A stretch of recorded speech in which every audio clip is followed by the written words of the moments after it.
ब्रह्ममुरारिसुरार्चितलिङ्गं निर्मलभासितशोभितलिङ्गम् जन्मज दुःखविनाशकलिङ्गं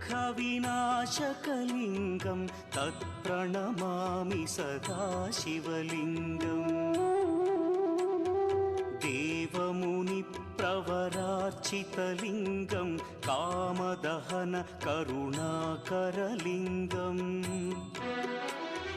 रावणदर्पविनाशकलिङ्गं तत्प्रणमामि सदा शिवलिङ्गम्